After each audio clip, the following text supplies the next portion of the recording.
Hola, mi nombre es Juan Luis Goldenberg. Quisiera tomarme unos minutos para hablarles sobre la reforma en materia de cobranzas extrajudiciales incorporada a la Ley de Protección de los Consumidores en virtud de la Ley 21.320. ¿Qué es lo que ocurre? Se trata del artículo 37 de una de las reglas más modificadas de la Ley de Protección del Consumidor, y si bien en un inicio solamente se refería a los créditos directos al consumo, hoy en día tiene una aplicación muchísimo más vasta. Aquí lo importante es identificar ciertas conductas que no son tolerables en materia de cobranza extrajudicial, ya sea porque podemos calificarlas como injustas, engañosas o abusivas.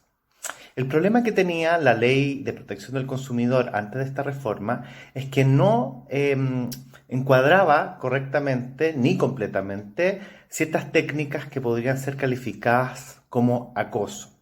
Y se dan principalmente por la repetición de la conducta de la cobranza o incluso mantenerla cuando se han iniciado otro tipo de acciones, principalmente acciones judiciales o incluso procedimientos concursales. ¿Cuáles son las principales novedades que incorpora esta reforma? En primer lugar, evita el denominado call spoofing, es decir, que me llamen y no tenga manera de comunicarme de vuelta, ya sea con el proveedor o la entidad de cobranza, y se establece el deber de establecer este mecanismo de contacto. En segundo lugar, incorpora una serie de principios rectores a toda la materia de la cobranza extrajudicial, todos ellos que han sido traídos, por decirlo de alguna manera, desde la lógica del derecho constitucional, por medio de un amplio número de acciones de protección que se intentaron ante los tribunales superiores de justicia con motivo de la cobranza extrajudicial, y así encontramos principios de proporcionalidad, de razonabilidad, de justificación, de transparencia, de veracidad, de respeto a la dignidad y la integridad física y psíquica del consumidor y la privacidad de su hogar. Como una forma en que se entiende que se han vulnerado estos principios, pero no necesariamente la única, se incorpora la idea de un número máximo de contactos que se pueden tener. Así se señala que por regla general se puede establecer un llamado o una visita semanal o dos gestiones diversas semanales si son de otro tipo. Existe también una disposición transitoria mientras dure la situación de pandemia, en que se limitan 2 llamados y visitas a nivel mensual.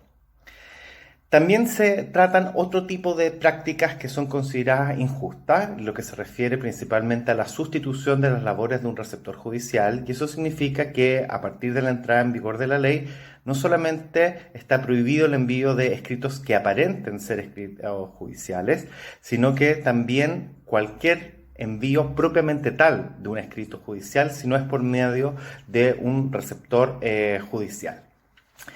Como indicaba previamente, también se establece un deber de cesación. No se puede continuar con la cobranza extrajudicial cuando se ha iniciado un procedimiento de cobranza judicial o un procedimiento concursal, ya sea de liquidación, reorganización, renegociación, en contra del deudor. Para fines de fiscalización, principalmente, se establece un deber de registro y de almacenamiento de todos los contactos que se lleven a cabo con el consumidor, ya sea en la órbita de las gestiones previas, esta gestión útil, o de la cobranza extrajudicial propiamente tal. Y finalmente, y muy importante, estas reglas ya no solamente se limitan a ciertos tipos de actuaciones de consumo que se pueden dar en la órbita del consumo, sino en definitiva a cualquier tipo de operación que quede regida por la Ley de Protección del Consumidor, incluyendo, pero sin limitación, las operaciones de consumo financiero o las operaciones que deriven del consumo directo. Estas reformas pretenden, en definitiva, instar por un mejor mecanismo de cobranza extrajudicial, bastante más equilibrado, que sigue las tendencias internacionales y que se estructura a través de ciertos principios. Muchísimas gracias.